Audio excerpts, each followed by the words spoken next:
Yes, you're looking. You see what I'm wearing? Yeah, that's it. I'm perfectly happy with the current regime at Ibrox. It's the orange kit. We've got the new orange kit there, the fourth kit, and I think you remember a fat person not too far from your screen right now complaining on Thursday night about the state of the third kit we were wearing in Bergen. I think a lot of that might have been to do with the performance or complete non-performance that was produced in that kit. I mean, any strip, as I always say, the Ajax strip is really pretty garbage when you think about it. It's just a big red block down the middle of white. I'm not talking, obviously, they won their away kit at Stamford Bridge this week, but the football that they've played in that kit, it's just the Brazil kit, kind of canary yellow with blue shots and white and green all over the place. It's a total mess, but the football that they've played in it so often over the years, winning the 5 World Cups, it makes you go, it's the same thing when it comes to the Rangers kit the other night. Maybe it's just honking because we were honking in it. But the board, the current regime, said that they would, identify problems, recognise when there was a problem, then they would own it, they'd own that problem, and then they'd rectify it. And here you are, bang, 24 hours, not less than 24 hours after the terrible performance and the charcoaly grey kind of melange that we wore with such disgrace in Bergen. We've got a nice bright orange kit. There's been released another change kit, so we can replace that. The instant response to any kind of problem. This the new orange kit, new orange change kit is out there. I think it's a tribute probably to Barry Ferguson's time at Blackpool. Beautiful piece of. Talking of Dundee United kits, Dundee United, if you're my age, one of the kind of great things in a strange sort of way, or it was a great thing before everything that happened in 2012, particularly the way Dundee United conducted themselves back in 2012. But it used to be admiration for Dundee United. They get a really interesting history, and Tannadice used to be a great ground in the days of terrorism when we'd fill about 2/3 of the place and finance their move up the leagues into eventually becoming league champions in 1983. And I remember watching that happening. Listening to it live on the radio and watching the highlights that night and that kind of stuff. You're supporting Rangers at the time, but you're keeping up with the rest of Scottish football. And I can remember Dundee United winning all of the major trophies. They've won 2 League Cups, 2 Scottish Cups, and in the League Championship, they've been champions of Scotland, and it all happened kind of 79, 80, 81. And I was there watching seeing them. I mean, 1994 they won the Scottish Cup for the first time. Wasn't pleasant to see it, but you've witnessed the stuff Dundee United have done, and I don't know, so I can't tell. I still don't know many Dundee United fans, but was winning that UEFA Cup. They didn't win it, did they? They got to the final. They didn't win it. They got to the final, and it feels like in 1987 Dundee United were all about the UEFA Cup. That might be the high point of their history. They got to the semi-final of the European Cup in 83-84 after they won the title. For the only time in their history the previous season. It was maybe the highlight of the Jim McLean era, though, probably getting to a European final. And you feel like, because it's the first time Dundee United ever been to a European final, it's like a victory that you're not allowed to celebrate because you didn't win the final. I don't know, like Valencia fans, do they feel they got to 2 successive Champions League finals? We saw that team beating us at Ibrox just 2-1 on the night, but it's one of the teams that guys my age will always remember as being one of the slickest, most kind of street smart and just cool to watch teams. Not maybe the club itself. Valencia lost to a pretty impressive club, but that team, guys came in Jet, they were phenomenal. Jocelyn and Gloma, they were tremendous, and they got to 2 successive finals of the Champions League. It was then 2000. Losing 3-0 to Real Madrid in Paris, then 2001 they lost to Bayern Munich on penalties in the San Siro after a one-each draw. But that's the best. They'd never won the European Cup. They've never been champions of Europe. Valencia, they won Cup Winners' Cup. They've won the UEFA Cup and the Fairs Cup when it was the kind of Fairs Cup iteration of that tournament. So the only thing they haven't won is being champions of Europe. I don't know if that's a kind of. Obviously, it hurts to lose any major final, but it's also a great achievement. That was a great side. So the Valencia fans, do they feel, we can't actually celebrate the European Cup because we haven't won the thing and we're in the same league as clubs who have? But I just want to get an image of it. I want to get a pennant with the European Cup or the shape of the European Cup to commemorate. It's a kind of frustrating, strange thing when maybe like the best era of your life supporting a club, the ultimate game is one you lost, so you don't get to celebrate it's a trophy you've never won. It makes it particularly painful.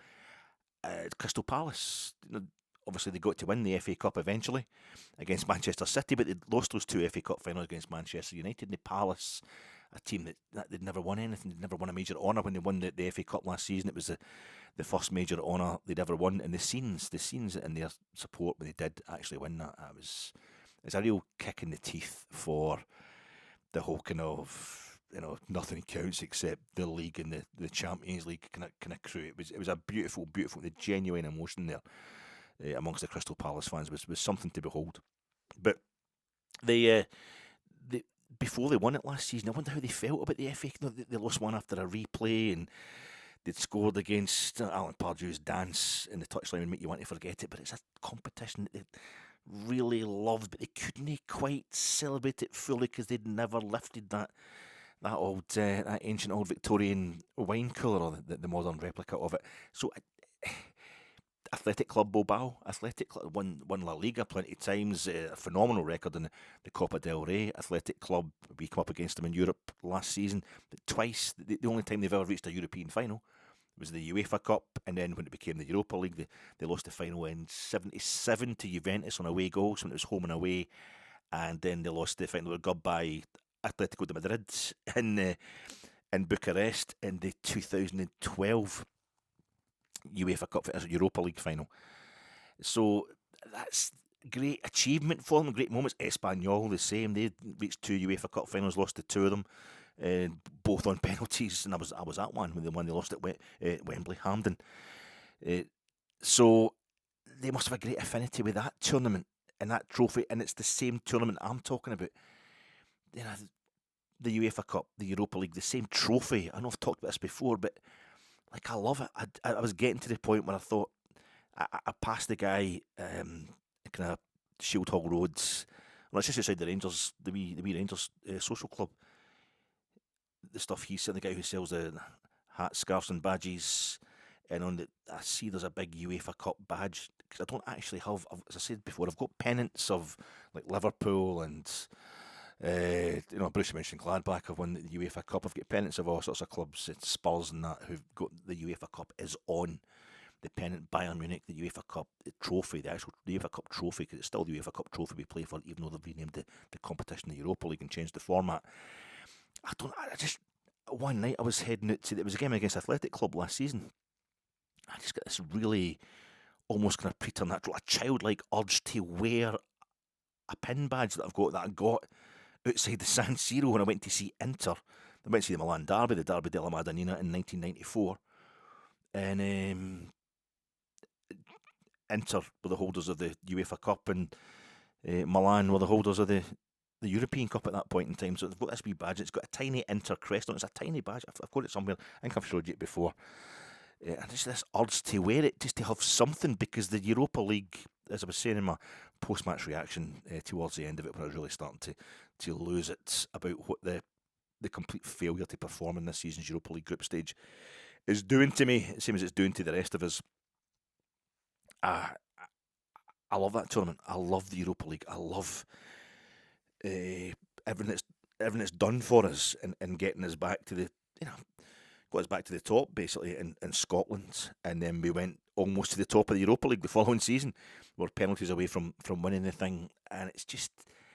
But we haven't won it. And Ibrox is a very Winners' Cup stadium, obviously. You've got the big silhouettes. Is it red on blue? I think it's red on blue. Up above the Ibrox, the old Ibrox shop, the old Rangers shop, or the second oldest Rangers shop, at the corner between the Governor, the Sandy Jardin, and the Copeland Road stand as you're walking up Mafeking Street. And it's the outline of the League Cup, the outline of the League Championship trophy. That's the old actual, I think it's a First Division trophy it's got. Is it? Am I imagining that? The old Premier League trophy. The outline of the silhouette of the Scottish Cup, and it's got the number of times we've won each one imprinted within it, and it's just got one of the Cup Winners' Cup. It's got the Cup Winners' Cup. I think it says 1972 in that. The silhouette of the Cup Winners' Cup, but we can't put up the silhouette of the Europa League, of the UEFA Cup trophy, because we haven't won the thing. But to me, mostly because of my age and what's happened recently with Rangers, what's happened since Steven Gerrard came in and got us going again via the Europa League, just means it's a kind of victory that you can't commemorate because you never won the thing, despite coming so close. Walter getting us to the final in 2008 was arguably the greatest moment of my life supporting Rangers, because I just needed to see us. I was in my late 30s at that point. I needed to see us in a European final before I died, and we did. And it's almost like too late, just too late for me to go out and get a UEFA Cup pennant of some sort. I don't know if the guys, the press guys who are in the park and all that, not in the Champions League, they've got the Starball logo on their bibs, the photographers and that. Maybe I could jump one. In the Europa League, did they have the Europa League? I probably do. Try and jump one of the guys after the game against Roma and just get the bib and keep that. But it's like, the fact Celtic are in it this year, that's changed it to the 36-team format.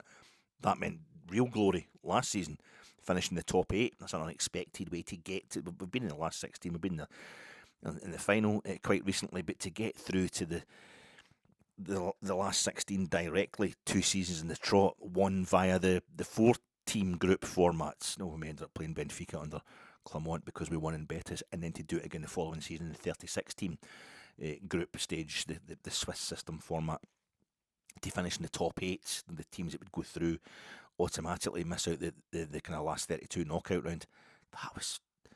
It was phenomenal. It was lovely. But this season, it's the same format. We're in there again, but Celtic are in it with us, and they've now got like 3 points, and we don't have any.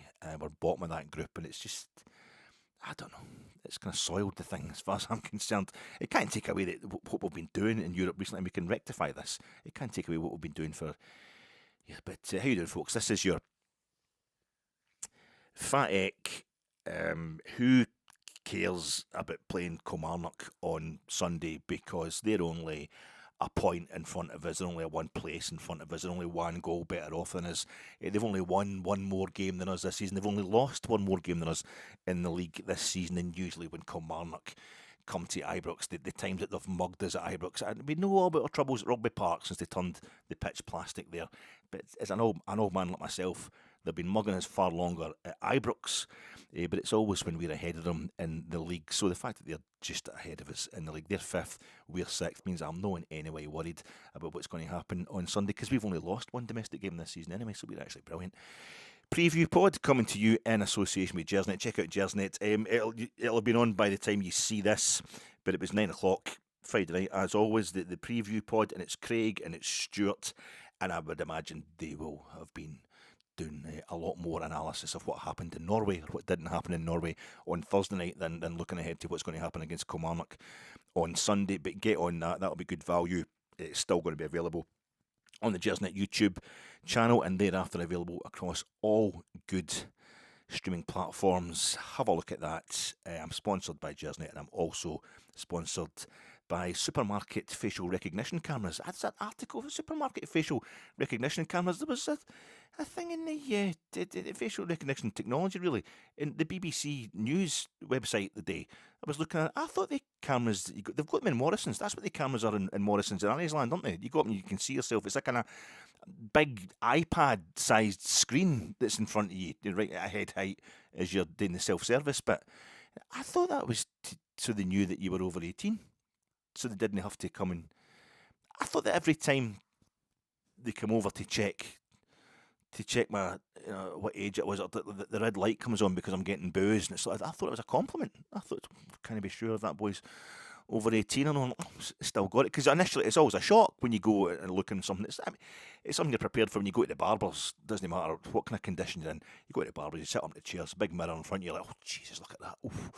When you go into the, Marks and Spencer's, whatever, the extra large shop that I go to for all my clothes, you go into the changing rooms, and it's like, oh, the mirror, that's harsh, that's brutal, I don't look good. All the mirrors I've got in the house, sensational. I look absolutely fantastic. That's why I do nothing about my health. But they've now introduced that at Morrisons, while I'm actually buying the very stuff, paying for the very stuff that's making me this kind of state, this fat and ugly and all that. there's a big reflection of yourself right in front of you as you're doing it. But I thought it was worth it, because I thought it was that this is just to save them, because they always try to work people out of a job, aren't they? Everybody's trying to use technology, all the corporations now are trying to use technology to work people out of a job. And I thought, this is just to check they don't have to come over. They don't have to have somebody on the tills to come over and check everybody's over 18. So every time they did come over, I was like, oh, still got it, Alec, must be looking at it. But it turns out they're actually just trying to check you're not a shoplifter, that your face doesn't match the profile of somebody who's doing a lot of shoplifting. And it's, never mind the security, the kind of personal, the privacy aspect of that, very, very, very controversial. I feel absolutely gutted now. And also the BBC News website article on it featured no photographs. It featured lots of photographs, identical photographs of people to demonstrate how, what kind of faces are getting, how you're recognising faces on that software. But I'm thinking, is that the stuff they'll go to Morrisons? There wasn't a photograph of an actual camera, of an actual facial recognition device. Keeping it totally secret. What's happening with the BBC? I don't know. So yeah, I'm sponsored by all that. My name is Alec Anderson. Manuel Kant was a real pissant. He was very rarely stable. Heidegger was a boozy bigger. He could think you under the table. David Hume could outconsume Wilhelm Friedrich Hegel.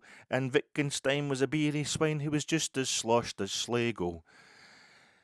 There's nothing nature couldn't teach about the raising of the wrist. Socrates himself was permanently pissed. John Stuart Mill, of his own free will, on half a pint of shandy was particularly ill. Plato, they say, he could put it away. Half a crate of whiskey every day. Aristotle was a bugger with a bottle. Hobbes was fond of a dram. And René Descartes was a drunken fart. I drink, therefore I am. Socrates himself is particularly missed. Lovely little thinker about a bugger when he's pissed. It's all the cheeses. It's because of Norwegian blue. It wasn't the fjords. It wasn't pining for the fjords, but that parrot, the Norwegian blues, the Rangers, definitely dead. Definitely shuffled off their mortal coil and up to meet them. Aye, because your club is dead. Aye, the Rangers are dead. Aye, Sefco. No, I just mean that team, that particular, just whatever.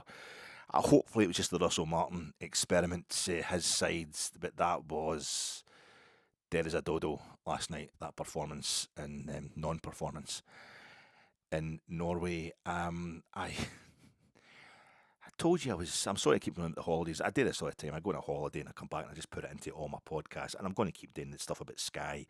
It's getting less and less. You'll notice that as we get further and further away. It's a whole week now since I come back for Sky. But I've got a few more bits to say. I was talking about the fact that on my way back for Sky, I'd been to Fort William, Morrisons, talking about facial recognition in supermarkets and all that. I've been to Morrisons, Fort William on the way up. That's the last kind of supermarket you get before you go on self-catering. You got to stock up on beer, basically. But you got to stock up on stuff. That's the nearest kind of big supermarket to actual Sky itself. There's a few weird ones on the island dotted about and all that. But it's Fort William, and I'm in there getting stuff. But on the way back, it's like, it's time for a pee and all that. Let's go to Morrisons.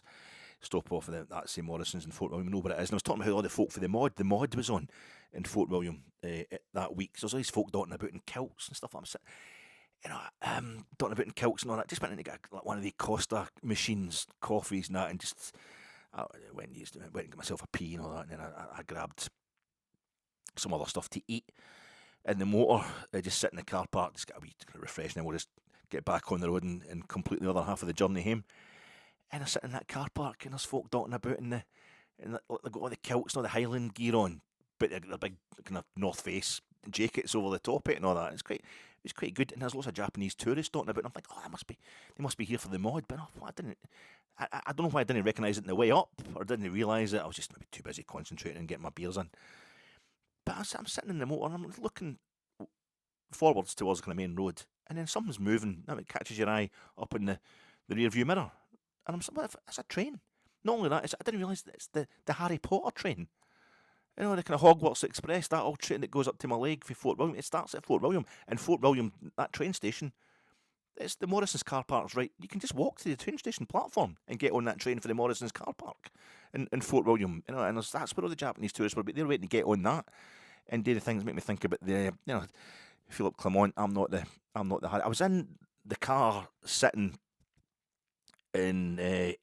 I'm watching a Kevin Muscat video because the news had come through. Like, the whole week I was in Sky. Starts off. I get there Saturday night. Gerrard's pulled out. It's not happening. Johnny Rolls emerged as the favourite. Great. That's good by me. No, he's withdrawn as well, and it gets to, like, by the time I get home, it was still Kevin Muscat. He didn't withdraw. I come home last Friday night, so he was still the man. So I wasn't happy about Kevin Muscat, but I could see why we wanted him, and I'm trying to get on board with it as I do. Russell Martin, I was dead against him taking the job, but once he did, it's like, right, let's try and get on board. Let's have a bit of faith. Let's try and support this, see the positives and all that. So with Kevin Muscat, I just started that job early as well, and I was sitting, because we'd been driving all day, and I'm watching this wee video on my phone. It was a kind of 6-minute YouTube video on a channel called Bruce. That's a Bruce's philosophy song in the Norwegian Blue, the Monty Python. It's all linked in. It's all poetic, this podcast. It goes deep. He's giving you this 6.5-minute video. There's only 3 videos on it. 2 of them of Kevin Muscat at Shanghai Port and one of Ange Postecoglou. In the first one, it was Muscat, and he was talking about his philosophy, and he didn't go studs in over the top on the reporter, and I can't remember what her name was, but I thought he's obviously mellowed a bit. And I was starting to convince myself, maybe Kevin Muscat's going to be all right, maybe he's going to be fine, but I just had a coffee and had a pee, and I was having something to eat, so that's probably been, but just at that, the Hogwarts Express was behind me, and the engine was shunting, it was pushing the carriages. They've got that kind of deep, kind of mahogany, Orient Express type, the old school train carriages, and it was pushing them, and I just thought, this isn't right. It's like, it's supposed to go like that. It's a bit backwards. It felt symbolic, and it was, because we shunted Kevin Muscat, or he punted us, whatever, within 48 hours after that. But I just thought, it's a Harry Potter train. I'm not Harry Potter, said Philip Clement, and I was joking earlier this season, not really, about getting Philip Clement back for Europe, because when we started doing so badly in the Europa League, Genk and then Sturm Graz, I can't take that. I can take anything. Take us losing the end, really, up to a certain point. But there's certain moments in your life supporting Rangers where you try to be positive and that, and you're just like, no, this is beyond the pale. I can't handle this. And one of them, a couple of them was under Philip Clement. But we only won nothing up at half time against Fraserburgh. I remember just looking around me, nobody else was caring. I'm thinking, this is shocking. This is absolutely brutal. And that bled into the Queen's Park game, and that was when he basically had to go after that. But I was joking about getting him back for Europe, because what a record he had in Europe, and seeing that pride evaporate during the course of the Europa League group stage in particular, even more than the Champions League doing, which has become routine for Rangers and Celtic. I just get Clement back. If we just get him back for the European games, he could set us up the old 4-2-3-1, hitting the counter attack, and it's just great to have that level of competence again in this competition that I enjoy so much. But he couldn't do anything with the squad, could he? I'm kidding myself. When Philip Clement come back, he couldn't do anything with the squad. That's the problem. We've got it onto the squad. It's the squad. It's the problem. Bang! Right after the defence of Kevin Thelwell and Patrick Stewart, or them putting their own case for the defence, them defending themselves in the court of public opinion on Tuesday, merged, kind of segueing with the presentation of our new head coach. Straight away, the first game that we've played after that, when there was some, accountability shown, a kind of clear the air type of press conference. We've got the new head coach, right? We're basically drawing a line under the Russell Martin thing.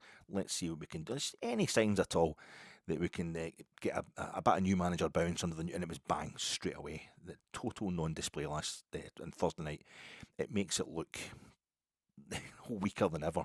The patter that Thelwell and I think Kavanagh as well were coming out with on Tuesday. So there's more toxicity is guaranteed on Sunday against Kilmarnock. Could we just put the clocks back 3 hours in the morning night or Saturday night? I'll read more. I'll need more rest to prepare for this one. It's just becoming draining. It's the unrelenting bad news. It's like 6 European games in the trot. We've lost 6 in the trot. It's almost like the new kind of format of European football is just providing greater opportunities for us to rack up these records that would previously be unsustainable. You'd be out. If you lost 2 games in the trot in Europe when I was a lad, you'd be out. We've done the dropping down into the inferior tournament. We're ready for that. And it's almost like the more you kind of say, well, I don't want to be in the Champions League anyway, I don't think we're ready for it, the more you make allowances, bang, they find some other way to put the boot into you. You need to keep going forwards, or else you're going to start going backwards. 6 straight losses in European football. But you're sitting there last night, and it kind of, even though I'm completely engaged with it, I've lived every game. I mean, that's 4 games in a row that we haven't won. Like drawn with Falkirk, drawn with Dundee United, getting beat off Sturm Graz, getting beat off. I think it's Hibs, no, Livingston. They win away at Livingston. That's the last. That now seems like eons away, like light years away. And even at the end of that game, everybody was still telling Russell Martin to get to Frigg.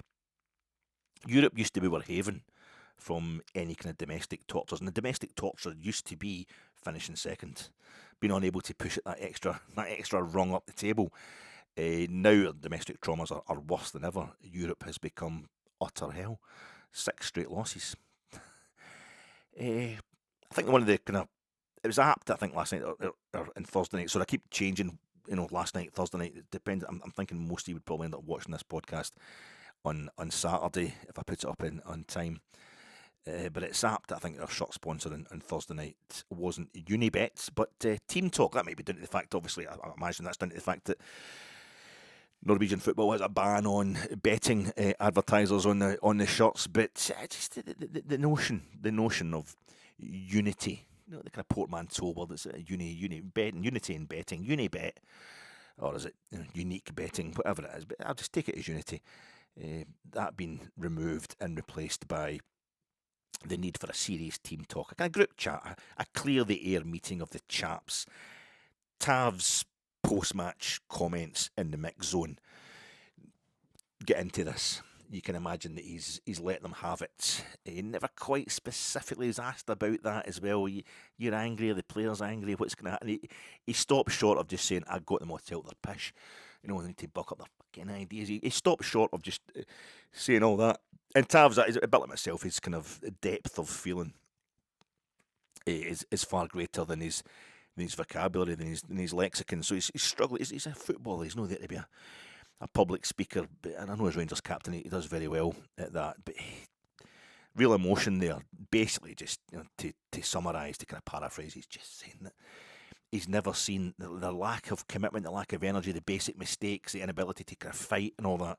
He's never seen that so consistently. It's puzzling him, it's frustrating him, and we've all taken that as him talking about younger players and lone players, guys who don't care about Rangers or whatever, being in the team. It's up for debate as to whether that's the cause of all the problems. But yeah, I don't know, it's part of the kind of Andrew Kavanagh trident of failure management. This was, I think, was it acknowledgement? You've got to acknowledge the problem. That, I think the acknowledgement took place at full time, or maybe with the third goal, the way that third goal was walked in, and Tav playing a part. And I had a terrible game last night, James Tavernier, but everybody did. The third goal that he just basically walked into our net, that would be the acknowledgement of the problem. So I think this was Tav pushing for stage 2 of Kavanagh's failure management trident, for prong 2, pushing to owning it. That was, I felt that was one of the, not a consolation really, but just a kind of amelioration, slight amelioration of the total, just the bereft feeling, the gutting, flooring disappointment of yet another European failure. It's quite difficult to explain. It's not difficult to explain from talking to you, a Rangers fan. You know exactly what I'm talking about. It's a kind of hollowing feeling when we're getting absolutely torn apart by Club Brugge in the Champions League playoff. You're like, this is horrific, this is embarrassing. Oh my God, I can't believe they haven't scored 10. I can't believe they haven't got it to double figures. Club Brugge, that was just absolute murder. But when it comes to the Europa League, as I say, because of the connection we now have with this tournament, what it's done for us, how we've basically taken ourselves to a new level of European reputation in the kind of 21st century through this tournament. It's not even frustrating. It's just painful, and a really slow, horrible, as I say, kind of hollows you out. It's just utterly garbage. Why do they keep doing this? Why is there nothing happening? That's what I was talking last night about the Genk game at Ibrox.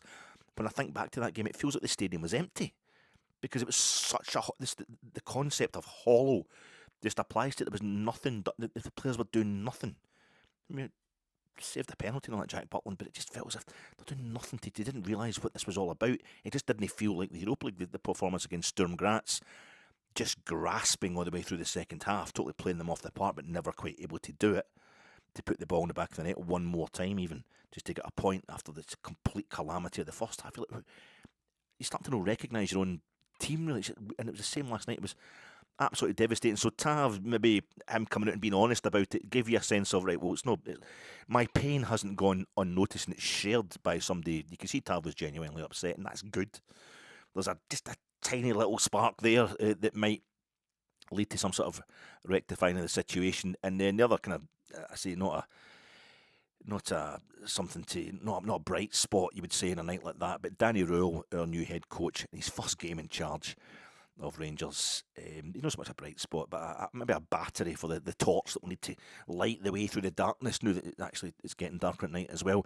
Him going over to the Bears and the corner, his conduct in general, the way he comes across was really good. And him going over to the away corner, the Bears, the travelling Rangers supporters last night, and the reaction he got, and he really went over the corner, he's over the advertising hoardings, he's on the trackside, he's right up talking to people. And you could see him getting it. I've seen the footage, someone shot it on their phone from the main stand, and I sit in the main stand at Ibrox, and it's like looking over to the away section at Ibrox, the same kind of angle. And you can just see that thing of the way the Bears are all applauding him would break your heart. You know, the hope that they've got, the kind of, it's not your fault, mate. We know it's not your fault, and thank you for coming. The Rangers players go and say thank you to the fans for coming home and away all the time, and the Rangers players get told to F off, and they take all sorts of abuse. So if Danny Röhl can't do it, it will soon turn. But there was such a feeling last night of, we know this isn't your fault, and by the way, thanks for coming over and just acknowledging what we're going through. And you could see the way he was, the physical movement, the hands clapping in unity with a certain intensity of, you've got it, mate, you get it. Thank God somebody does, because we're starting to lose belief that, I think as we get a whole lot of new people at the club, you lose belief that they actually understand what we're all about. And they know we're about winning. Everybody knows that Rangers is about winning ridiculous amounts of domestic games and getting to a European final every few years. So I don't think that's the case, but we've not been feeling it at all. We've not been seeing it as far as we're concerned. It was good for Danny Röhl. But we don't blame you yet. The Bears are as much as it's saying thanks for appreciating what we're going through. But his post-match presser was very encouraging because of the frank, mature, and totally engaged manner in which he dealt with it. There was a realism there which made his desire and his ability to rectify the situation. That's a Kavanagh failure management trident. That's prong number 3, rectifying the situation. It made it much more believable, I think. Because he wasn't trying to evade the situation, he wasn't trying to make excuses. He dealt with it really, really kind of maturely, really well, and he's really engaged. He's properly engaged in what has happened. We've had a few press conferences this season in which I think the head coach didn't understand that when he's talking to the media, he's actually talking to us. We don't see the media. There's moments where you do. And you're upset by the questions that are being asked, perhaps, but mostly when he's replying to them in a room, he might want to be dismissive of the. But if he is dismissing the media, a lot of times he's dismissing the Rangers support, who are only seeing him sat at that table, giving the answers. No danger of that kind of attitude from Danny Röhl, it has to be said, but that realism shone through. And I mean, Gallows humour time. It wasn't until this morning that I saw that post-match press on it. There was hilariously notable pauses before answers to 2 questions. The pauses from Danny Röhl, and I don't think it was down to any. His English is very good. I don't think it was down to any kind of and being lost in translation, any misunderstandings. He got asked 3 questions. But the first one was a kind of slight. It was does this feel like a bigger job now than you thought after watching that performance? Does this feel like a bigger job now than you initially thought after watching that performance? And he just took a wee slight pause before answering. I don't know if that's the one where he starts kind of going down and adjusting his trousers and stuff like that, but it was just like, I mean, fucking Sheffield Wednesday were 24. 24. Why am I always getting a team that's bought me a massive table? There's 24 teams in the English Championship, and we were bottom when I joined Wednesday. And I thought, well, I've got out of that now. I'm coming to a team that wins all the time. We're 36th in this table now, and I've got. It's like, no, I don't. And then he went on and gave a very, very diplomatic answer. Why do I have to join teams that are always bought me a massive table? He went on. It was just a slight pause, and then it was. And I laughed out loud this morning when I watched this. No harm to him, it was just one of the moments. Are you convinced these players are good enough to turn it around? Sorry? What? He just, I think that might be the one when he starts adjusting his trousers and he's like, oh, the brogues are, the brown brogues are kind of chaffing at the ankle there. Are these players good enough to, think that this player's good enough to, I don't know if you've seen that bit in Family Guy where Jesus turns up and he tries to distract folk with any kind of finger magic. I was just expecting to start going. It was that kind of thing. It was coming from just this massive pause. Mate, you're killing me. You're going to stop asking me these questions about these players. He's trying to think a diplomatic answer when he's obviously thinking, this is mince. This team are absolutely garbage for what I saw the night. And then the third one, it put the boot right in, right towards the end of the second last question. No, Chris Jack, and then we'll have the Norwegian gentleman. Chris Jack of Rangers Review comes in there. Do you believe you can still qualify in this competition? Do you believe you can still qualify for this competition, for this group, Danny Röhl? And he just did what this season? He qualified this season. Schuldigungs a bit. Ich keine Sprache, the English, no very good. The old Sasha, have you met Sasha? He's my new kind of performance analyst. He's Timo Werner's father-in-law. By the way, the stories he can tell you, the stories, Sash, come on, and the boys are wanting to hear about Timo, his time at Tottenham. That's the thing your daughter tells us about his time at Tottenham. It's Sash Bash. He's going to tell us about a team into a Timo. See that exit, that emergency exit. If I just go, will the alarm actually go off? No, it's switched up. Right, that's fine. It was absolutely hilarious. Once you've cried yourself out, you get to have a laugh. You find that you kind of need a laugh. But I thought he did brilliantly in the press conference, the post-match press conference, in the most difficult of circumstances. Did our new head coach. He's very good in the Norwegian wood, asking him, were you surprised by how good Brann were, implying German arrogance? I think it's probably, they've got a right to have a problem with the Germans, the Norwegians, after things that happened a few years ago. But it might also, I think there's been a question in the pre-match presser about how can Brian Bergen be the bookies' favourites for this game when Rangers are such a massive club. I think they were very up for the whole kind of, we're going to topple the big boys. And they did. But he used that question to show us a bit of character himself, and his intelligence, his focus, his sharpness, I think, all come through. He used it to kind of elucidate on what he wants to do with Rangers. And he went straight to say, no, not at all. They didn't surprise us at all. In fact, I've been using the way Brann played against us tonight as an example to the players already of what they need to do. How they, because Brann are at the end of their season. They play the summer season, so to speak. They play March to December. I think they've got 6 league games left to play, Brann, and he's saying, that's them. They're at the end of the domestic season. They've been playing together much longer, basically getting the automatisms much sharper, as Philip Clement would have said. This is what he's saying, but it simultaneously was, he wasn't being petty. It was like, no, we knew they were going to be good. It wasn't like that, and at the same time, neither was it an excuse. No, they're making them. They're much sharper than us. They're at a different stage of the season. It was focused and it was good. The way he used it. So that's, I'm reduced to saying how well the new manager, the new head coach performed at press conferences, but it was good. I think we've had somebody who kind of didn't handle those pressers in the best way possible, following them, or sorry, preceding them. So yeah, I think the calculation made by the entire Rangers support, certainly made by myself, the simple calculation after that performance on Thursday night was, we got rid of Russell Martin, we have a new head coach who we all believe in, so it's he has to be good. He's got the background, the coaching, the badges. He's trained at RB Leipzig, Bayern Munich, the German national team, the best skills possible when it comes to the old coaching. So it can't be his fault, but there was zero new manager bounce in this game, less than that. against Branbergen, so it's the squad.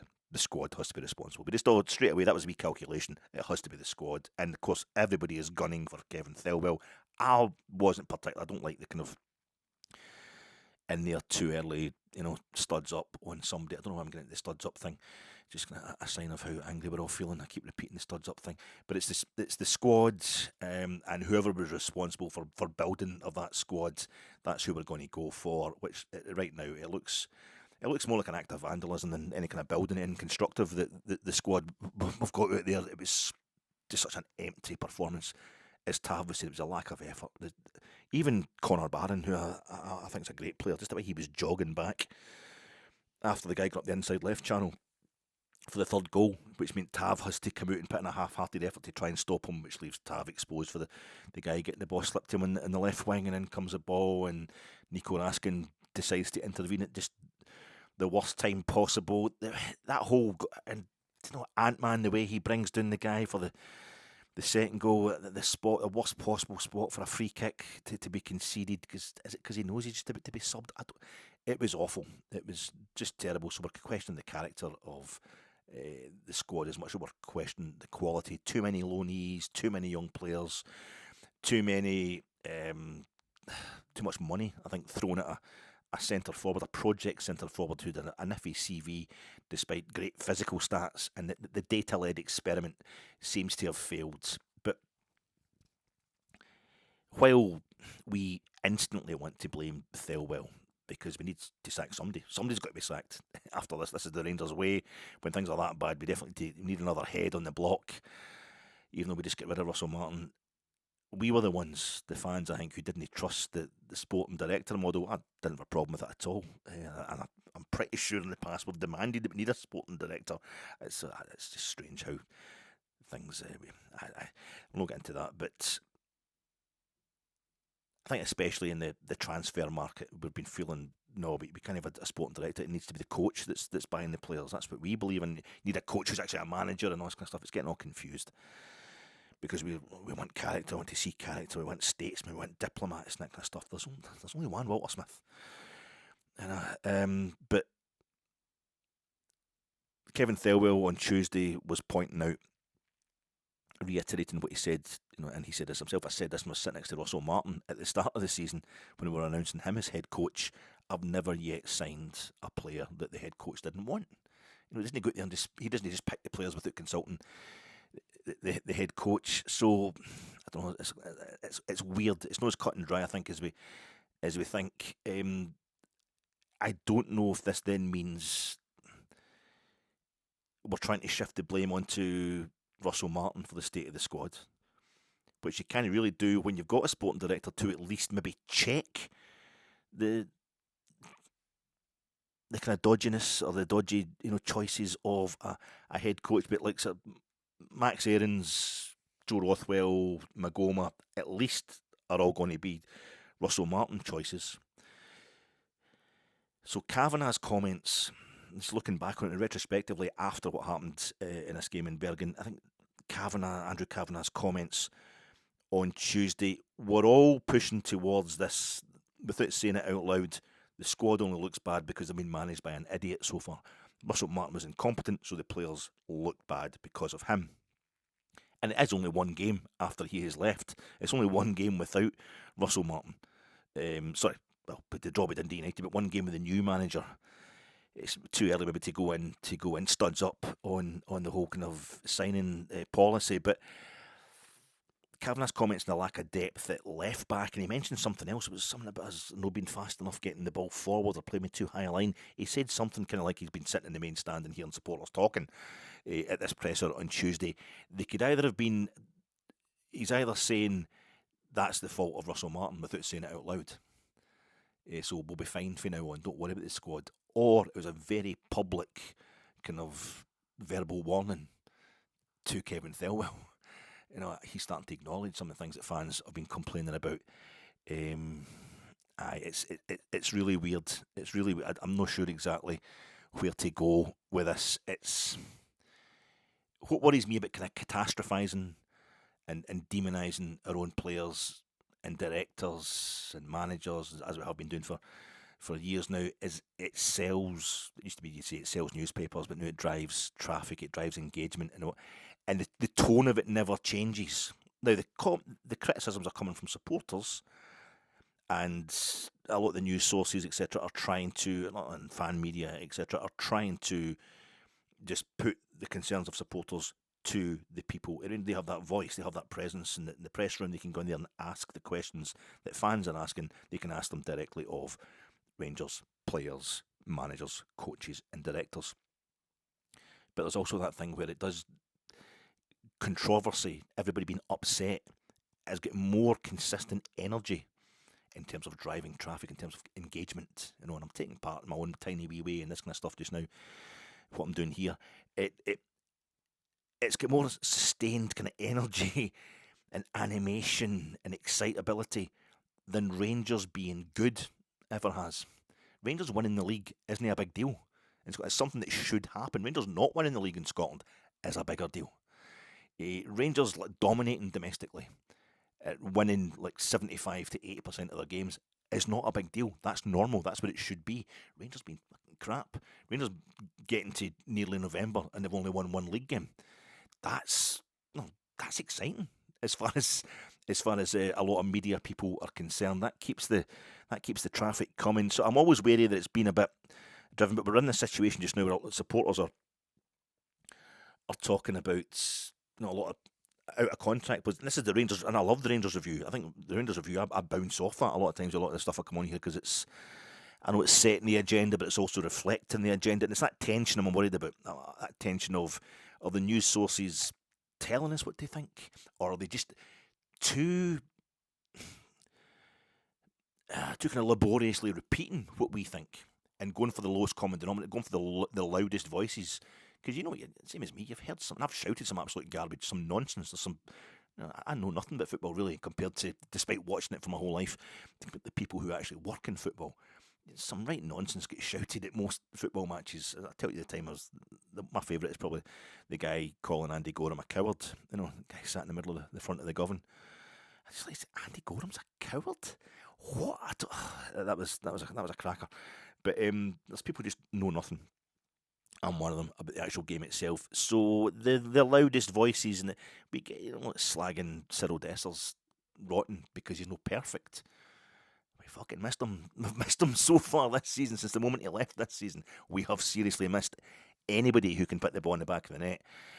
That kind of stuff. I'm just worried are the news sources maybe reflecting that the worst of fan attitudes perpetuates bad attitudes, which can be damaging. So I'm always loath to get on any kind of bandwagon, any kind of witch hunty bandwagon. But there is no doubt whatsoever, I was on it last night when it came to I'm looking at it thinking the players they're garbage. And all players look garbage if they're not coached properly. And they can improve dramatically with good coaching. And he was talking about that last night as one of his very diplomatic answers on Thursday night. Danny Röhl saying basically you can get a hole that adds up, hole with a W, Camden folks. You get a hole that adds up to more than the sum of its parts, so to speak. I'm going to have to try and get a silk purse out of this pig's ear I've inherited here, is what he was saying. So, but well, now it just looked like last night. It must be the players. It must be they just look terrible. We're now all desperate for the return of Dujon Sterling. Happy birthday, Dujon! If you're watching this on Friday, which is something that does happen. Dujon Sterling does come back every now and then from injury, and he is brilliant when he comes back. He just makes things so, in a way we don't even notice when he's back. He just makes things so tight. He just goes in and tackles and wins balls, and that. It's just, I think Dujon Sterling sums it up. He comes in and reminds you what it's supposed to be like, but he comes back very rarely and never for long enough. And the stuff about out of contract players was getting mentioned, I think, by Johnny McFarlane in the reaction pod after the game last night, on Thursday night against Brandbergen. He was talking about the squad's so bad, we need to get players who are out of contract, need to get out of contract signings brought in. I'm thinking that's embarrassing. That's nonsense. That's quite interesting actually. Who do you think we could get? Kilmarnock, by the way, have just signed. I saw it in Sky Sports News on Friday afternoon. They've signed an out of contract striker from Crawley Town. We were playing Genk. I was making a big jokey deal of the fact that I can't be bothered working out the difference between Genk and Ghent, two different clubs in Belgium, and I can work. I do know when I really think about it, but I have to kind of think about it, and that's the whole point. And I compared it to the fact that I've never really bothered to find out the difference between. I get Crawley and Stevenage mixed up. It's not just to do with names, kind of homonym type names of clubs. Crawley and Stevenage both seem to be kind of non-league into the bottom end of the English league system. They both had kind of, they're down London way as far as they're probably nowhere near London or even the M25, circular ring road or whatever. But I feel as if they're down that kind of way, and they're those kind of clubs, and there's red and there's white and Crawley Town and Stevenage Borough, and Stevenage Borough dropped the Borough, but they still get nicknamed the Borough. I know that, but I still, if they just threw them up the telly without any captions, I'd be like, is that Crawley? Is that Stevenage? I don't. And they'd probably say, well, Alec, that's pretty patronising. Well, you come up here and tell me the difference between Albion Rovers and Stirling Albion, or St Johnstone and St Mirren, and if you do know the difference, could you just tell me? I can't be bothered with that either. It is disrespectful, but I was like, this is coming back to haunt me. Genk beat us for a start. You remember us now? Remember us? It's like Muhammad Ali. But remember, what's my name? It's Genk. And it wouldn't surprise me now if this guy that's just signed an out of contract player, which we are now in the market for out of contract players, if he scores the winner for Kilmarnock on Sunday, I just come up and punch me in the main stand. It absolutely was my fault. Let's score and line-up predictions for Sunday. I didn't do them for Thursday. Didn't do it ahead of Thursday's games, and I forgot to mention that in my preview pod, which was tacked on at the end of dealing with the press conference on Tuesday at Ibrox with the chief executive and the director of football getting it in the neck. But I tacked on a wee preview pod at the end of that for the Brand-Bergen game, and I forgot to do my wee scoreline prediction, and the team. I was only going to mention the fact that I had no idea what the team was going to be because it's a brand new head coach. He had said there was going to be changes, and you'd be mad to try. There's no way you can predict what a brand new head coach is going to do. There's nothing to kind of base it on. So I wasn't going to do that, but I was going to say that I thought we'd draw 0-0. And I thought that was being quite. No, just calm down. We're not going to go over there and win, but just we'll not concede. We'll maintain our record of not having conceded against Norwegian teams. Anyway, that was what I was going to do. But I don't think. I think it's pointless to try that for this game. It's just pointless to try it for the Kilmarnock game on Sunday. Is what the head coach saw in Bergen obviously melted his head, and I think it's going to melt the squad as a result. Tav's the loudest about how poor we were on Thursday, but Tav was awful himself on Thursday. But still after all these years, and I think that's the thing with Tav. Why for me he's essentially an icon. He's just gone through all the bad years with us. It's not that he's causing them because he's there all the time. We're asking so much of him that I think he ends up exposing himself to danger in a way that he wouldn't usually. He's been surrounded by terrible teammates. Every few seasons, of course, and this Rangers gone through continual change since 2012, even though he's only been there since 2015. But you can't imagine Max Aarons coming in for Tav on Sunday, just because the manager feels needs to change everything. I'm only saying that as the kind of prime example of what Danny Röhl could do on Sunday, but Tav is unlikely to be dropped. Jack Butland is again this season the only guy who definitely won't be dropped for Sunday. And the irritating thing about that is Liam Kelly is a decent goalkeeper. It's one position where we do have somebody you could rely on as backup. But I think if you look at the squad just now, try to think what could we do to change this. I mean, Diomande, I think he's still injured. He's never the most reliable deal, but if he gets, he's got the skills, he's got what it takes. If he just wants to apply himself, he looks like somebody that chucked it completely. He's chucked it in many a game deal, but he definitely chucked it completely under Russell Martin. So hopefully, if he wants to come in and do it, he should go. He should be let go because of his attitude. I think Diomande overall, despite his obvious talents, but needs must just now. We need all hands on the pump, so get him back as soon as possible. But Finlay Curtis, he was on the bench the other night, unused sub again. Surely he's due a start. Surely, I mean, he has earned it this year. He's done really well. Colin Cameron gets in touch all the time. I don't want him to try to steal Colin's thunder. here he always gets in touch with the pod, and he's been making this point all season. And after that performance last night, you have to be insulted for Finlay Curtis, a young boy who's come on and who knows the club, who is a proper Ranger, and has scored many a goal already this season that saved us in friendlies and in St Mirren. Manny Fernandez, he's back on the bench against Brandbergen, so I don't know, chairman's orders or whatever, get him in there because the centre halves were hopeless. Even when Derek Cornelius come on, it was just hopeless at the back. Maybe Nasser Giga needs more time to adjust. And this is the problem. There could be guys in there who are just not as bad as they're looking because they're surrounded by bad teammates. But where does it start? Where does the who are the properly awful players? We're starting to talk just now because of the display last night. It's all down to attitude as far as we're concerned. It rarely is with players at this level, I would think, all down to attitude, but it's become an attitude, I would say. So there's this thing that you always get about, we need Rangers people, we need proper blue nose, these guys who understand the club, who'll fight and all that. I would fight like hell every week if I was playing for Rangers, because I love Rangers to my core. But I'd be bloody useless. I'd be a liability. I'd get sent off for an Old Firm game. I'd get sent off in the tunnel on the way out onto the park. It's a combination of guys who understand the club. And I think we saw with personalities like Steven Gerrard arriving as manager at the club. I didn't want Steven Gerrard to come back, but I'm not going to in any way try to back that up by saying he wasn't exactly what we needed when he first came to Rangers. He's never played for Rangers in his life, obviously. Steven Gerrard is Liverpool, LA Galaxy, that's his entire playing career. Never played in Scotland at all. He's a Scouser through and through. But he knew what Rangers were. He understood implicitly. He was a Rangers person without having ever really set foot in Scotland, except to probably play against us at Hampden. But aye, I'm always a bit wary about that. But I can definitely see it. We definitely need people to pass on, to quickly communicate what the club is all about. But we're at this stage just now where we're clearing out dead wood, and this is what's going to happen. You end up getting rid of too much, and it takes a while to build it back up. I thought Nico Raskin was our saviour.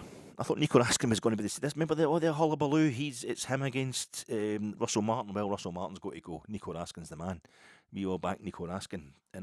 Fucking where was he last night? Except making sure that there was no way Derek Cornelius could clear that ball for the third goal. That's harsh. Still probably our best outfield player last night. Nico Raskin, was he? I don't know. They're all so awful, but he had his moment against Hibs, and I knew it. I said it at the time. He's come out there because it's all about him, and he'll be the same. Maybe if we're playing against Celtic, or we're playing against maybe he'll be phenomenal against Roma, like he was phenomenal against Spurs last season. But it's just,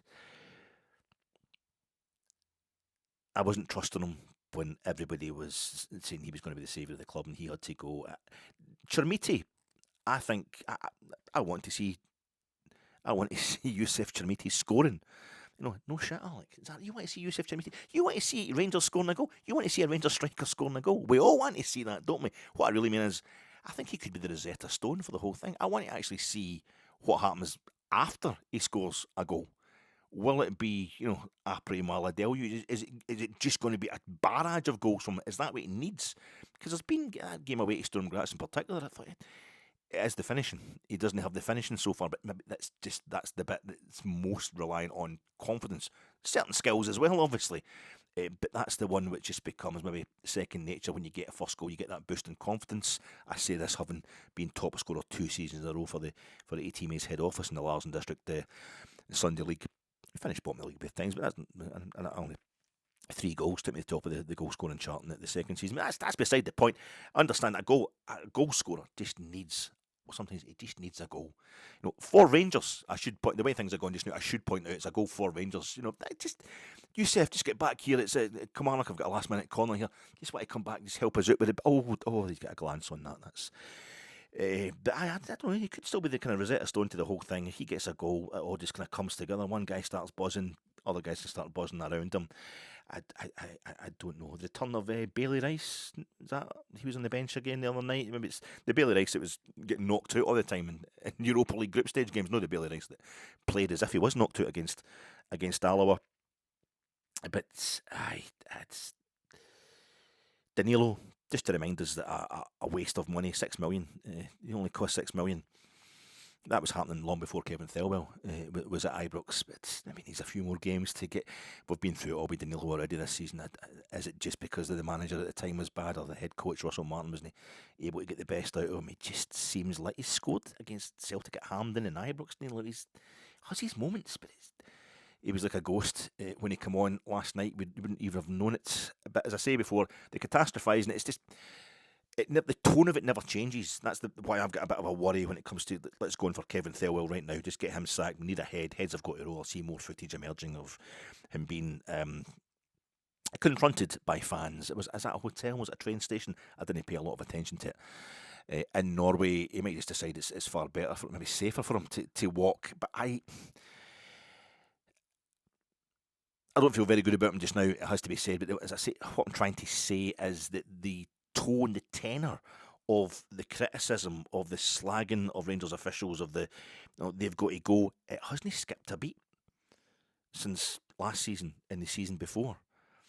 When there's no kind of cognizance of the fact that we've now got, like, I keep saying, 49ers, Enterprises, Andrew Kavanagh, they've bought us for like £75 million and spent another £20 million straight away. We've got the ownership. It's there now. But we should be okay eventually. There's no kind of, I think everything's going to be all right, but I don't think it's working with Russell Martin. It's just like, he's got to go. He's got to go. It's like a continuation of the same energy as we had last season for Ross Wilson, get rid of him, and he's doing all right for himself, isn't he? Everybody's got to go. Actually, I lose track of all the names of everybody that we've got rid of. James Bisgrove, we've got to get him back. He's got to get back. I feel as if there's no kind of acknowledgement of the whole situation, no kind of contextualising going on. There's a thirst to get rid of people. The Rangers Review is it's a news organisation. It's the Herald Group. It is fan, maybe like Stevie Clifford and that, obviously a total blue nose. Does blogs and podcasts and that for years. Stevie, I don't know him personally. I've never even been on. He was on Jersnet a lot, and I was just before I was. So I never got on a podcast with him and all that. But in like Derek, who's on Rangers Review, you can tell he's hurting like everybody else. He's raging at times and all that. He's obviously a proper blue nose as well. And Joshua Barry is one of the first guys I want to hear talking about Rangers at any point, mostly because he's quite cool. He's got that kind of focus, that kind of private school analytical thing going on. Maybe he's not private school, sorry, he just comes across, he's got that kind of accent. But he obviously cares deeply, and you can't have that amount of knowledge about Rangers that he has. I could listen to him all day without caring deeply about the club. But at the end of the day, they make jokes about the fact they're on expenses and all that, and they've got expense accounts when they're travelling abroad and that, following Rangers to report on them. And I totally 100% support that. We need, people should be paid for reporting, for writing, for doing this kind of stuff, because it's stuff that we all love. I need it. I need to know what's going on at Rangers, and it's Rangers Review I go to. But they're posting the embargoed videos and all that of interviews with players at the exact same time as a Daily Record. And that they're all coming at the same length, the same video. I think sometimes shot out at the same camera. Sometimes they are a news organisation ultimately, and I think that might lead them to just, I don't know. I'm not completely believing them all the time when they're saying like who's got to get sacked and who's got to go, and not everybody does that. It's, for example, like Johnny McFarlane is brilliant.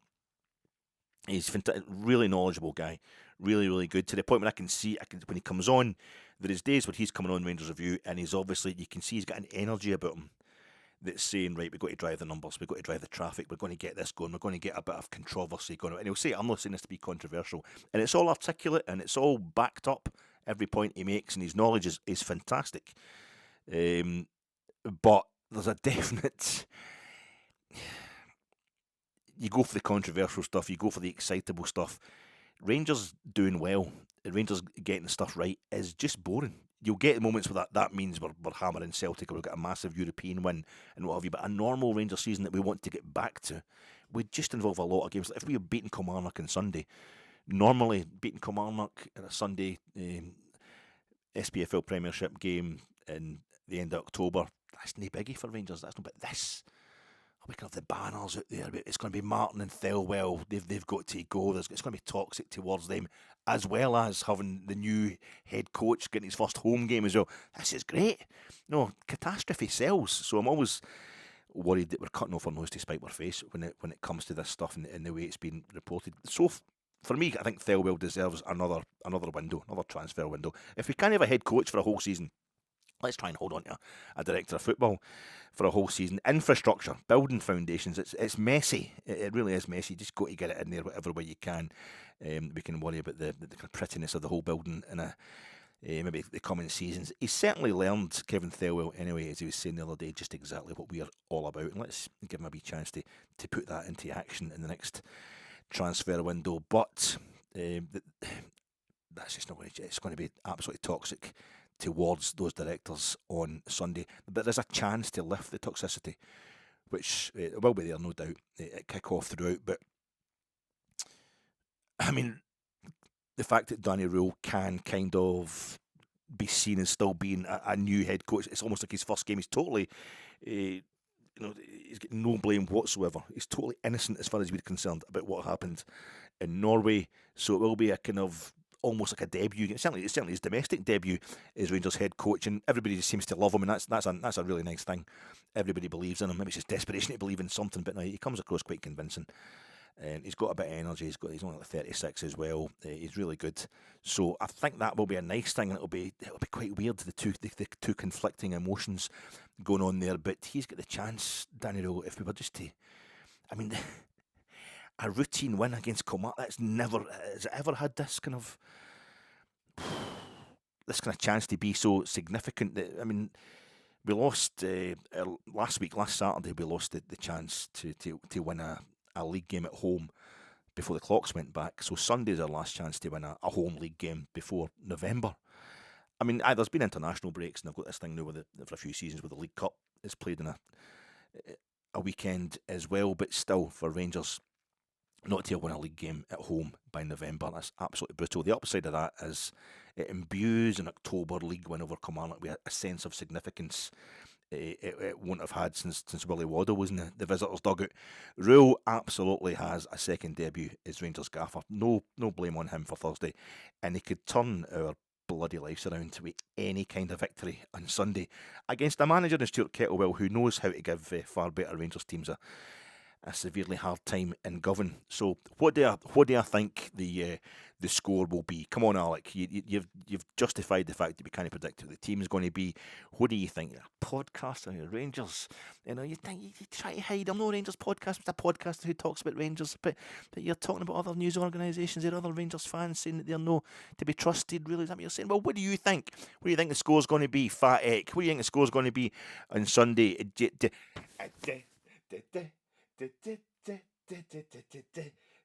Ich keiner sprachen the English. Is that